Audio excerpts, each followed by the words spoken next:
Welcome to a new episode of FSD Doctor Talks. GLP-1 agonists, the real reason they work and how to use them safely. When I say GLP-1 agonists, I'm talking about Ozempic, Wegovy, Mounjaro, and the likes of them. I'm going to give you a rundown on how they came into being and for whom it's actually relevant and why they have a place in your metabolic recovery and what are the traps that you can get into and how they can be used safely, effectively, and who they're actually meant for, because everyone cannot take the medication without making specific changes to their day-to-day routine, without doing the hard work, because it is not a permanent solution. It is something that is a short term to try and reset and force a metabolic change, all combined with all of the things that I've talked about before about metabolic reset and how to recover from metabolic ill health. And I'm talking about your carb limiting, carb avoidance, about protein, about hitting the protein goals, about hitting the strength training goals, and about reducing cravings and all of those things, because that's going to be your anchor and your long-term plan to manage your insulin resistance and weight issues. But I'm going to give you a rundown on the GLP-1 agonist. So GLP-1 stands for glycogen-like peptide, and I'm just going to give you the idiot-proof guide to how to use it, why they came into being, who's it for, what are the things to watch out for, and what to do, what not to do. So most people who end up being unfortunately overweight, insulin resistance, fatigue, or the edge of diabetes didn't get there solely because they're lazy. You get into a metabolic mess right from childhood. You are conditioned to prioritize carbohydrates over protein, refined sugars over real food, and snacks over satiety. This isn't your fault, it's learned behavior. It's sometimes cultural, and it's very, very hard to reset. Some people can claw their way out with diet and exercise alone, but it's very hard. For many of the people, it's a very uphill task with relapses, cravings, blood sugar swings, and a body that's fighting you every step of the way.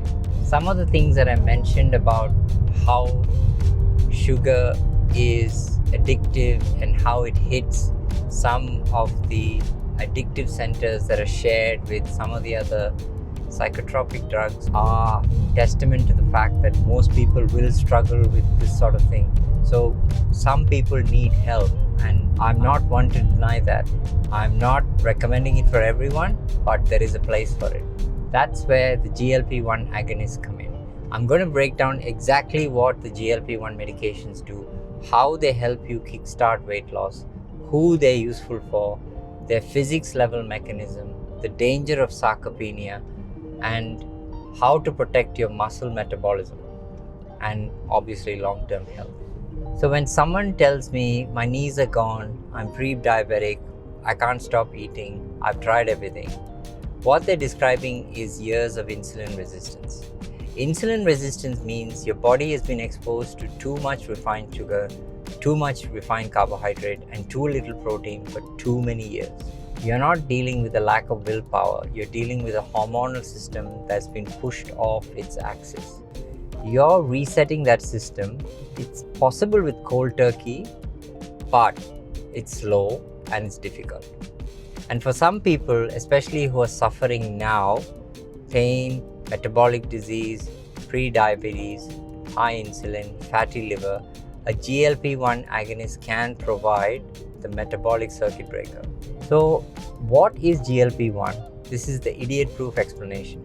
So GLP-1 is a hormone that your gut actually naturally makes. But here's the key. It's supposed to rise after you tell your brain, stop eating, you're full. In insulin-resistant people, this signal is very weak. So GLP-1 agonists, which means it works like a GLP-1, they're medications that strengthen and prolong the satiety signal. Now, I'll just tell you an interesting story. Okay, this is called the Gila monster story. This entire class of medicine exists because of a lizard. That's right, the Gila monster. It's a venomous desert lizard. It has a peptide in its saliva called exendin 4. Scientists noticed that this peptide acted very strongly on GLP-1 receptors in the human gut. That discovery led to the first GLP agonist by Novo Nordisk and certainly by Eli Lilly. Today, these medicines are used worldwide to help manage diabetes, but also control sugar, stabilize insulin, lower glucose, and lose weight. So, a desert lizard changed human metabolism forever. Just to put it into perspective, Novo Nordisk is a company that makes Ozempic and semaglutide, but it's originally a company that makes insulin. This one product has actually put them in the forefront of pharmaceutical profit. So they were the most profitable pharmaceutical company since 2020 after the launch of Ozempic. How GLP-1 agonists actually work?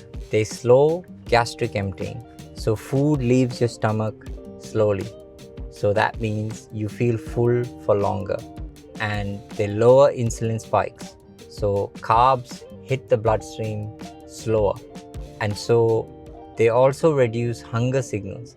So your brain is getting the signal, I'm full, with less food, and so the brain gets time to respond. And so through that same pathway, they reduce cravings, especially for sugar and processed foods. They shift you from storing fat to burning fat. So this is a crucial point to understand. GLP-1 medications burn fat, but they don't automatically spare muscle. I'll come back to that. Now, how is the medication given? It's actually an injection. It's actually a once-a-week injection. So the original GLP-1 injections used to be daily, but now the newer generation ones, as you know, Ozempic and Mounjaro, are all once-a-week injections. It's a tiny needle. It doesn't even hurt. It goes into your tummy or your thigh. It takes 5 seconds. It's very simple to administer. Now, who should consider a GLP-1, or who should consider going and talking to the doctor about GLP-1? I don't think everyone needs them, and not everyone should be on them. But GLP agonists may be useful if you are insulin resistant, you're pre-diabetic. Definitely if you're diabetic, it does help. If you have weight problems with severe joint pain and you're not able to immediately exercise enough to kickstart the weight loss. If you fail multiple lifestyle attempts, honestly, if you have high liver enzymes, fatty liver, or high insulin levels, or you're actually in a metabolic syndrome, or you just need help breaking the cycles of binge, restrict, relapse. So you need a rapid, safe kickstart to build your momentum. I'll talk to you about the disclaimer or the danger with GLP-1 agonists. And this is the message that people never hear or have never been told, and why they should be supervised by the prescribers while they're on the GLP-1. GLP-1 agonists don't know the difference between fat mass and lean mass. So they cause weight loss, yes, but without the correct strategy, they also cause muscle loss. So muscle loss means that you're in a state of weaker metabolism. So eventually your metabolic rate will rebound and you will get frailty because of you're losing your muscle. And then eventually you'll get rebound weight gain once the medication stops. So GLP-1 without protein and strength training is like cutting the power of your engine to save fuel and then wondering why the car can't climb the hills later. So just so you know, if someone is being prescribed GLP-1, along with that should go a prescription for whey protein and very strict prescriptive advice on how much or how little and how to take the protein, and also a prescription for strength training. This is mandatory. Otherwise, you must have seen a lot of people who've lost a lot of weight very quickly and they've got their facial profile and things to prove it because they've altered their muscle support mechanisms, and their fascies have changed, and the reason this happens is because they're not supervised very well. So how do you prevent muscle loss? So as I said before, your new anchor is protein. So again, I always say higher target, so 1.6 to 2 grams per kilogram of lean body weight. This is non-negotiable. Okay, so as I've said before, eggs, meat, chicken, fish, Greek yogurt, and obviously because you're not able to eat enough, because your satiety level is high, you're probably definitely going to have to do a significant component or part component of this with whey protein, okay, particularly because the appetite is low. And it is again non-negotiable for a prescriptive strength training program. So you have to lift weights, and this is not a joke. So even if it's light, even if you're sore, strength training is the only way to preserve muscle while on GLP-1. You don't need a gym. I've said it before, body weight is enough in the first week. You do some squats, you do some push-ups, you do lunges, you do use your resistance bands, and you have to hit 20-30 minutes about 3 to 4 times a week. This protects your metabolism from collapsing. I tell my patients all the time that you're investing a lot of money and effort into doing these injections. Some people are afraid of injections, but they still go through it because they want to see the results, they want to get better. So why don't you do it properly with the protein and with the strength training? Because I can guarantee that they're going to fail if they don't do it properly. So just remember, again, you have to keep your carbohydrate low to moderate, in my opinion low, because you're trying to heal insulin resistance. You have to keep refined carbohydrates close to zero. You have to use whole foods as much as possible, and you have to prioritize protein, then vegetables, and the last thing should be carbs on the plate. I have met lots of patients that have actually got prescriptions for the medications who have not been supervised, who have not been followed up, who have come months later, and I see the prescription on the medication list and I ask them, so how's that going for you? And they say, oh yeah, I lost a bit of weight, yeah, but didn't work as well, or I lost a bit and then I gained it all back. I can 100% say that all of them are not on protein and not doing strength training. So for them, it's just like take an injection, let it work automatically. That's not the way GLP-1 agonists work. You have to put the effort in with your protein intake and with your strength training. This is very important. So the other thing is that because your stomach feels full all the time, you forget to hydrate. So you have to hydrate aggressively.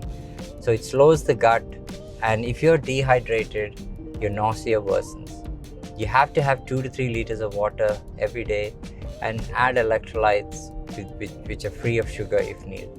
Now, you have to support yourself with micronutrients. So just imagine you're on low appetite, so you're low nutrients. You have to support with some extra magnesium, sometimes B12. If you're deficient in iron, you have to take some iron. You definitely have to have some vitamin D, and you have to maximize your omega-3, and also zinc if you're deficient. Now, the dosing, why it has to be supervised. So the GLP-1 medications don't work like the higher the dose, the better.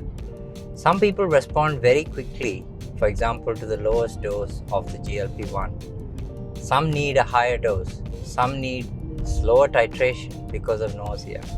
So GP or medical supervision is mandatory. So you have to curb the nausea, you have to talk about dehydration, you have to talk about electrolyte imbalance. The constipation can be severe, so you have to have a plan that has to start even before the GLP-1 starts. So you can have risk of gallstones because of the weight loss, so you have to watch out for that. Reflux can definitely worsen. There are some medication interactions which your GP would be able to advise you on. Now, if you adjust and titrate the dose properly, it actually means that your compliance is higher, and basically it prevents early discontinuation. And the other thing to do very importantly is actually to monitor muscle loss. and monitor your insulin levels and obviously your electrolytes, etc. etc. GLP-1 prescription is not a set and forget medication. Now, coming to side effects, how to avoid side effects. Number one side effect that most people consistently report is nausea. With nausea, you have to eat slowly. You have to eat smaller portions. You have to avoid the greasy food. You have to hydrate.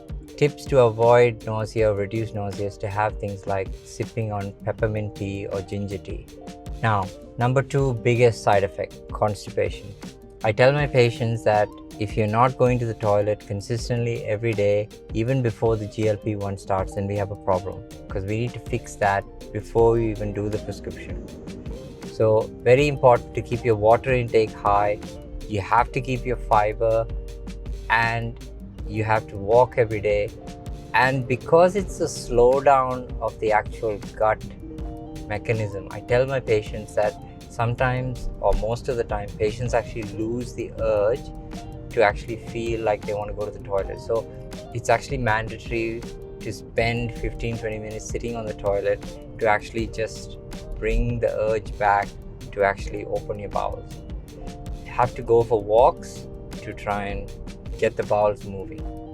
So most of the people would need some sort of a supplement in the form of psyllium husk, sometimes a stool softener, sometimes osmotic laxatives. Speak to your doctor about it because it's very important. Now, people will complain that I started the injection, made me very tired, I had to stop it. It's because they're not having enough calories, because they're not hungry and they're not having enough protein. So always increase protein and add electrolytes, because that's usually the cause of tiredness. Now, some people actually complain that they have lost their appetite. This is expected. Use it wisely, but don't starve yourself of protein. Again, priority protein, hydration, vegetables, then everything else. Now, just want to talk about the most important concept that I want to convey in this talk. GLP-1 is a bridge. It's not a destination. It creates the ideal environment for metabolic healing. But once the medication stops, or even while the medication is working, in fact, you need the habits to take over. So your long-term anchors that you start with protein first and strength training and low refined carbs, while that starts along with your working the Ozempic or the Mounjaro, that has to carry on long-term, because that's your long-term anchor. So protein first stabilizes hunger, your strength training protects your metabolism, and obviously low refined sugar to prevent all of this from relapse. Hydration is basic, but it is foundational. And it's obviously a lot of mental reprogramming or resetting your mental framework. You have to rebuild your relationship with food, hunger, and obviously movement. You have to rebuild your relationship with food, hunger, and movement. Now, I'd like to close off this episode with my final message.